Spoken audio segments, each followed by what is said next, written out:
Welcome to OneLife, a podcast about business and personal growth. I'm here with Justin and Alistair, two directors of BetterCo. I'm your host, Vinay. What's up? And in this episode, we're sharing our insights of what we see in the best performing businesses in New Zealand.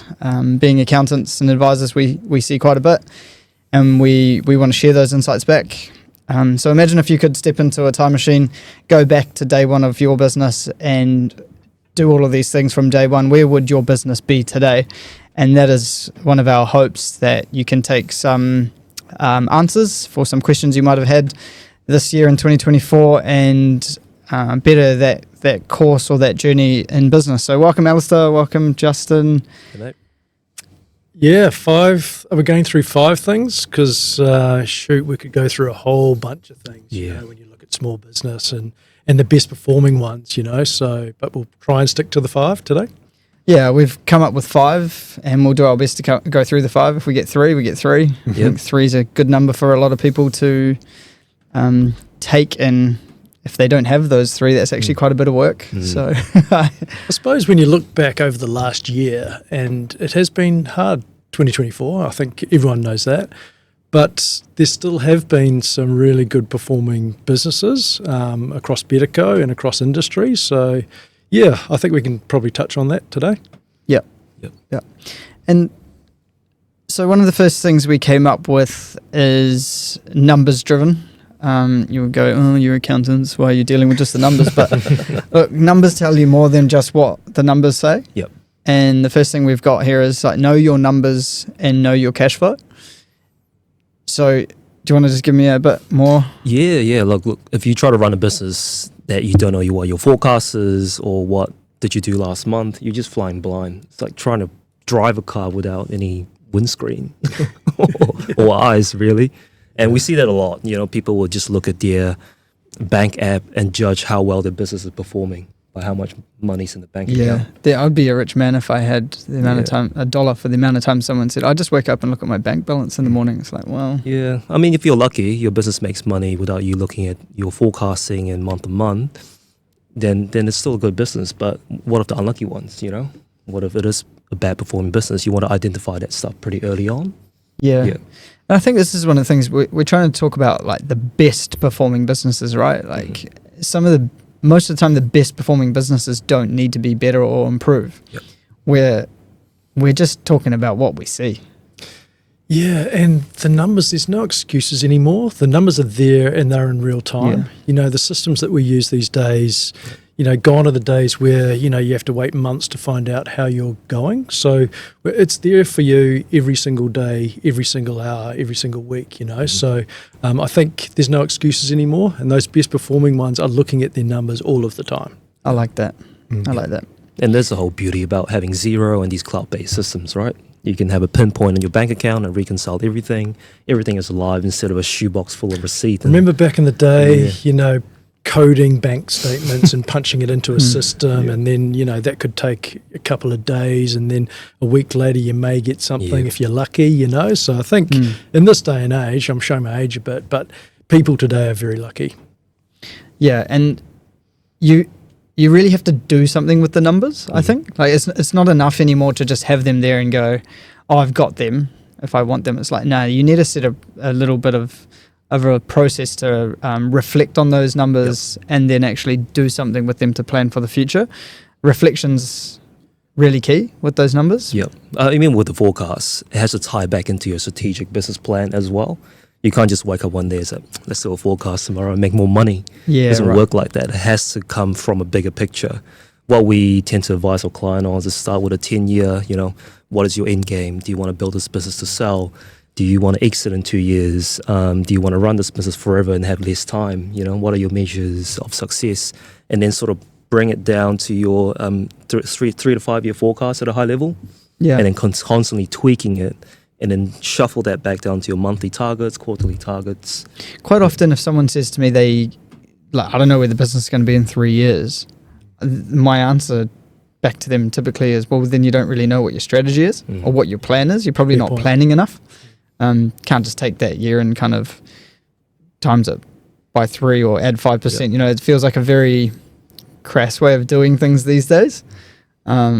But again, if you're performing so well and nothing needs to change, then maybe that's okay. But I still bet you there's a couple of points of strategy in behind that. It's a line in the sand as well, and if you're going out 1, 2, 3 years, whatever it may be, you need something to aim at for me, and it can be high level. I don't think people think that it's going to take ages to actually work through that. But for me, I like to get to a number, whether it's out 1, 2, 3 years, really quickly. So it's a high level number. Rather than getting bogged down, especially if you don't know what's going to be happening in 2, 3 years, right? You don't want to spend too much time, but it's a line in the sand that you can look back on in time and see how you did. Yeah, it's just something, right? Yeah. Something is better than nothing for those 3 to 4, 5 years. Yeah, and important to have these cash flow and forecasts, not just on business, but on your personal side. So if you did a forecast and you say you're going to make, 150 grand next year, if you lose a 20 grand deal, you're going to be short 20 grand in your personal life as well. To pay your mortgages. And if your mortgage is costing you 140, you got to make some changes. Yes. So foresight is, the best, right? Yeah. All right, let's keep moving. The next one is not numbers driven for all you people who think we just deal with numbers. The next one is about team culture. And so in the best performing businesses we see, there's a lot of culture. I'm going to say a lot of culture, but it's maybe what does it actually mean? Yeah, maybe not the best description, but culture is quite hard to measure. Yes. So it's like one of those things you like feel or see as opposed to, they say you can measure it with employee NPS and stuff like that. But when you see a lot of culture, I think you feel it. Before you can't fake these things, right? You can't just pay some HR guru to come to your firm or business and pump it up and give everyone free kombucha on tap, make things better. That's the icing on the cake. But the real culture is what do you do day to day? Who are your leaders like? Are the leaders walking the talk? How you do talk to them on a personal level and understand their needs, and are your team supportive of each other? These kind of things is it's years of breeding a behavior thing. Yeah, totally. So how do you see it when you go into a small business? Do you see it instantly? As soon as you walk into an office, do you know that there's a good culture? If they have a beer fridge, it's good culture. So everyone should just get a beer fridge. Yeah, 100%. That means we've got a good culture. Yeah. It's like the old days of put a picnic table or a table tennis table when you think they got a good culture. I think we're well beyond those years, though. I think it's more about, when you walk in, do people bury their heads in their screens a bit deeper and pretend nobody's there, or do they turn around and go, hey, how's it going? That openness to talking to customers that are walking in through the door and new people shows people are not sort of scared to step outside the boundaries, maybe. Yes. How else do you see it? For me, it comes from leadership. It comes from the top, right? So it has to be driven by the top. So, us as leaders within BetterCo, we encourage, team lunches, camaraderie within the team along the way. So I think it has to come from us and it has to be led by us. Yeah, it really trickles down. Like if you want to meet, find out who the culture is, meet the top 3 leaders in the business. Because they'll essentially put in their values and purpose within their firm standards as well. That is something that I've changed over the years. Initially, like when we first started the business years ago, it was about everyone talks about you got to put values in and this and that, and we tried to put in values around what we wanted the business to look like, and we had values like fun and atypical and things like that. And then we moved away and we spent many sessions over a different period of time where the team did workshops with post-it notes and all of that. And we went through that whole era. And in the end, I think it's become much easier when the values are leadership driven. Yes. Because they're your values as a team. Yes. As a leadership team. And then it's much easier to walk the talk and then say to people, these are our values and this is... And then you get the buy-in, right? And then you get the buy-in after that. Yeah. It's much easier than people coming into a workshop and going, I've been here 3 months and you want me to tell you how the values should be for the next 3 years? Yep. And we talked recently about somebody there was a CEO who was new CEO and going, the whole vision is different, or the values are different. Well, that's just natural. Yeah. They're going to run it a different way. Yeah. So I think you guys are right. Yeah. I was just going to say as well, like every person is different as well, and culture will mean different things to different people across your organisation, right? And so some people are going to be quieter, some people are going to be more boisterous, and that's just part of being in an organisation. There are going to be the differences there. Yeah, but I think having good values drives the foundation of a business. So, I mean, staff come and go all the time, right? Yeah. If your staff decides what the value is, what if half of them are not here anymore? Yeah. Who runs it? But if the leaders drive the values and the behaviors, in times of stress or, COVID and things like that, bad economy, the team will then fall down to these set of values and how to act. Yeah. Right. So it's great very, insight. very, very important. Yeah. Wish I had a business run with you, mate. Let's move to the third one. This is a bit 50-50, I would say. Some people would think 50-50 on this one, but it's quite specific, this one. Yeah, it's very specific. So this one is, we think that the owners should be in charge of sales and has a proviso until the business is large enough. Yep. Talk me through why we think. What sort of industries are you talking about there? Is it across industry? I'm talking about all. Yeah. Okay. I think I think particularly service based. Don't you think? Yeah. Well, even product based. Like if you got one product. Yes. SaaS, for example. Or SaaS, or even like tangible product. I'm just thinking about this one product. Ages ago, one of my clients did a PR thing on. It's one product, and it solves a big problem for New Zealand. It's in pest control and rodent control in the forest and whatnot. But it was just made to help New Zealand in the forests, but it's become quite a large residential solution now, and people can use it. If the person selling the product or was so invested in the product wasn't out there looking at the different opportunities of who they could sell it to, they'd just be selling it to government agencies still. And eventually, once you've sold them all to all the agencies, who then are you going to sell it to? I think it comes down to passion as well. The business owners tend to have more passion about their own business than anyone else will. You can train your people to actually get in those sales if you need to. But I think if you don't have that initial passion, you created this business yourself, right? So you've got a passion about it. So maybe you're the easiest person to sell, But I think, you alluded to it. If your business gets bigger, it just becomes more of a problem if you're the only person that is selling. Yeah. But I think initially, for sure. Yeah. So what happens if the owner is not the salesperson? What are the stuff that you see?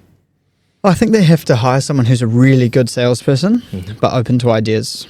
So some of the time you see founders eventually step down as like CEOs or chief salesperson, for example, because that is not the thing they are best at. So I think there is a time when you step away from something you're not best at and you do what you're most passionate about inside your business, because you want the best people in the right places. Yeah. I think it's important that the owners start, heading the sales department at the early stages, because you can then get in front of your customers, understand their needs and wants, and then drive strategy for the long term from there. There's no point sitting in a boardroom with all your business partners and you don't even know who your customers are and what are they feeling, what are they saying about your sales products. And there's only so much an NPS survey could really fish out. But being in front of them, seeing their eyes, seeing their emotions, when you pitch a product, when you pitch a price, it's the best source of truth, I think. You get immediate feedback is what I call it. Yep. Yeah. When you pitch your own product or service, you get immediate feedback, whether that is verbal or non-verbal or written or non-written. You get it straight away, and you can figure out from there, is this a major problem, or is this just the person? Is this just the deal not gone through? Yeah, for example, like we create a lot of products ourselves in the advisory space. Yeah. And when we start to productize it and go in front of your first 3 customers, and you say, hey, look, I can do this, X amount of project for you for X amount of price. And you start to talk to them through the values, and what you're going to do, stack the value and the pricing. And you can see their reaction. It's like, oh, mate, it's a bit expensive, but I'll go with you, right? And then we take it back to the drawing board, to our board, and, refine the product over time. Yeah. I saw an example of this week, actually, with ourselves, of where when you're at the right at the front of sales, what protections you can put into your business. So we had an potential Australian client who came in, said they wanted something done, and I sold it to them. To be clear, it was a $5,000 project, so it's not small. Decent project, and said, we'll do it. We'll have it all done by Friday. We need a 50% deposit, be $2,500. Came back and said, we're not there. We just doesn't sit with our values to pay 50% up front. And that's just straight red flag flying in the air, that's especially if it's going to be turned around that quickly. Well, quick, and he lives in Australia. Yeah. And we do 50% deposits for all projects like that. And which is normal across all industries, right? Yeah. So, and if you've got a problem with it, then if I wasn't the person who was just happy to let that go, if you're in sales and you're commission driven, you might just say, hey, all right, we'll start it and do it anyway. And what if you finish the project and they don't pay? So you can have a level of protectionism.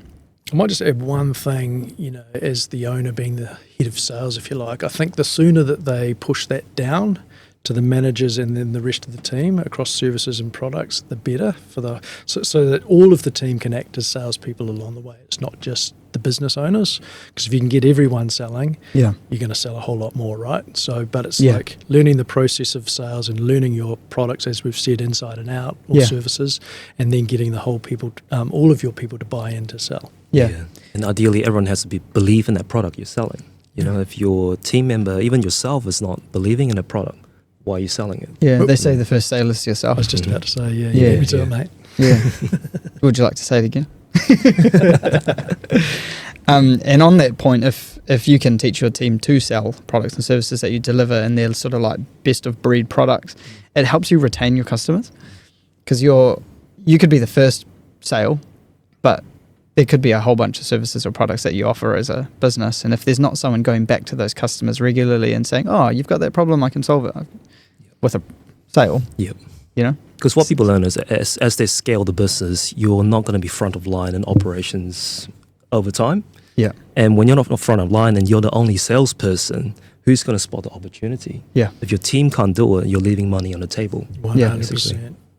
People are often scared of sales. And I think a lot of founders are scared of sales, and so they immediately jump to trying to hire someone who's good at sales and get a BDM, a business development manager, to drive all that. But I think one thing I've learned over time is selling is not scary if you believe in the product, have a process, and actually think that it's going to solve the problem. I was just about to say, in a service industry, if you stop thinking about sales and selling, because sometimes that can sound pretty dirty, instead of, as you've just said, solving problems for people, especially in the services industry, is the best way to sell. Yeah. I remember I did a talk to all these accountants years ago, and on one of my slides it had stop selling, and it was like crossed out, and it was like start helping, bro.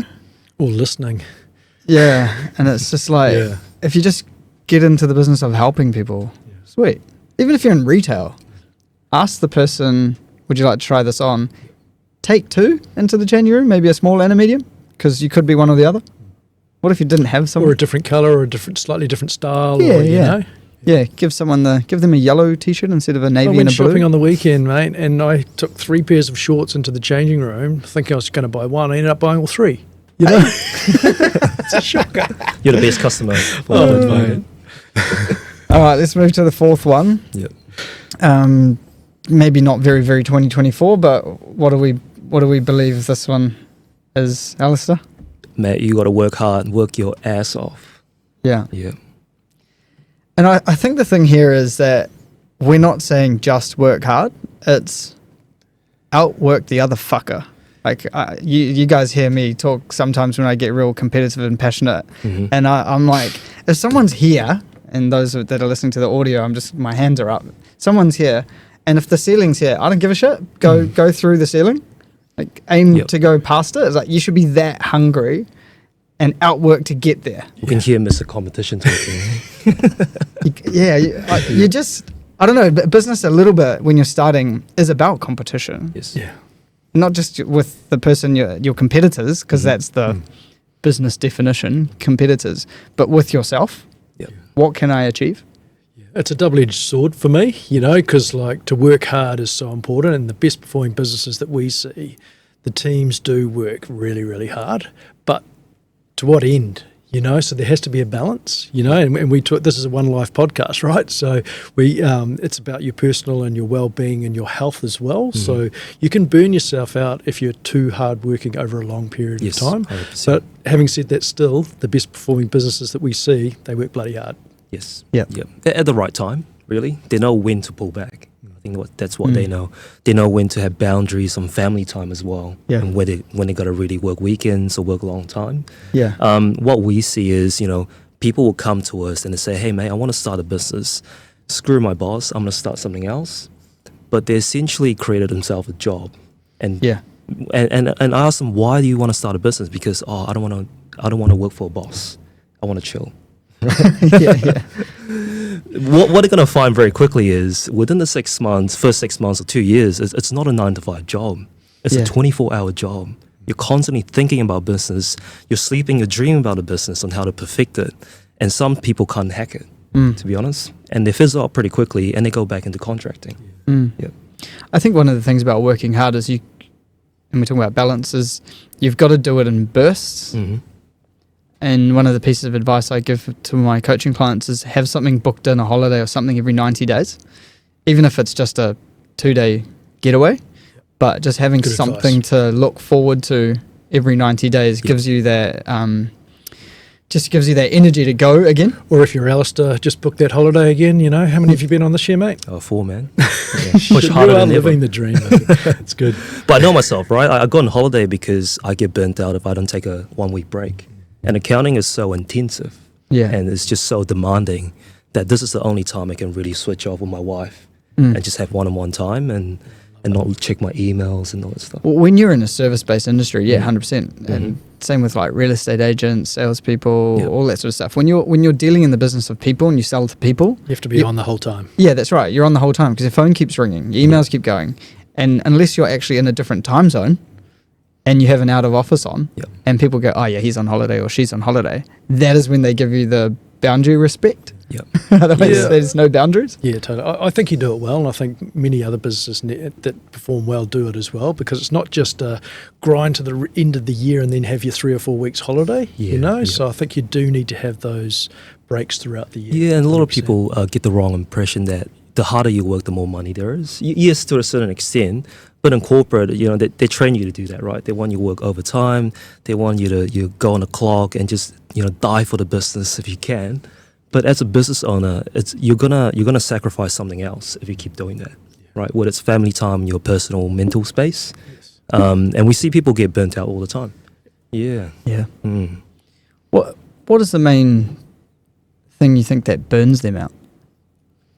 I think it's because people wanna get successful too quickly, right? And the demand on themselves is just way too high. So there are 2 types of business owners that don't succeed, right? One is the one without a plan, no cash flow, nothing, just want to rock up to work and hope to make money, right? Yeah. Those people will fizzle up pretty quickly in times of, toughness. Yeah. But they're the ones that are too demanding on themselves and wanting the journey to high be expectation. Yeah, high expectation. Yeah, right. They want to make $1 million next year, whereas business is a long game, right? Business is staying consistent, being 1% better from yesterday. And if you want to jump that queue pretty quickly, you're going to have 100 more things to do than other people. Some people can hack it, but some people mentally can't. Yeah. And if you don't know yourself long enough, you're going to snap that wire pretty quickly. Yeah. And you're just going to give up. Yeah. That's good. Timing sometimes is not on your side either. You could do all of the things right and something happens. When you're as old as me, is that what you're saying? I've got a few more years left, mate. Still young at heart, mate, don't worry. I'm not ageist. I was talking about timing. Not age. Oh, you're never too old to start a business anyway, right? No, 100%. So, yeah. But it's a funny thing, like a lot of people work hard. A lot of my clients as well, they will buy a supercar, right? Even though they can't really afford it, but it's going to drive them to work fucking hard. Yeah, right? yeah. That's a strategy. I'm not for that, but not financial advice. But whatever drives you, getting pressure, financial pressure, and then trying to dig yourself. But it's a very dangerous thing. Like, you got to know yourself, right? Yeah. If it drives them to work 3 times harder by having that asset or something to look at, awesome, do it. Yeah, Yeah. I think you got to connect it to that personal goals and personal life thing. If you're buying shit because you're just think it's going to make you drive out. It's probably not. Trying to impress people you don't care about. Yeah, but you look at a lot of sort of ritualists out there. They've got that, insanity about them. Yeah. Yeah. They will go balls deep into something. Yeah. And they will just make $1 bazillion because they've got this pressure behind them. Yeah. But only because they can hack it, right? Yeah. Like I said again, you got to know yourself. If you can't hack it, don't do it. Don't do it. Looking at a $2 million mortgage, like if you can't hack it, don't do it, right? Looking at a $500,000 Porsche, don't do it. You can't handle it. Can't handle pressure, can't pay the repayments if you fuck up for a month. Yeah. Don't do it as well. You know, risk and reward. Yeah. And, we're talking about 500,000, but even 50,000, 50,000 is still a lot of money. Yep. All right, moving on. Last one that we think we see from some of the best performing businesses is they have a systems and processes based behavioral leadership rather than trying to be the hero that's like, I know how to do everything. Yeah. It's about systems and processes. And one of the best sayings I learned was businesses are not run by people. Businesses are run by systems and processes, and people run the systems and the processes. Yep. I never used to be able to say that because it's kind of bit of a tongue twister. But the point is, people are there to follow a process and a system, and these days even use the technology the way it's supposed to be used, as opposed to go fire. Yeah, and you know pour what? Water on it. That makes those businesses so much more valuable. Also, because if a person leaves, they can just replace that person, and they'll get to use those same systems and processes that have been built up. Right. Yeah.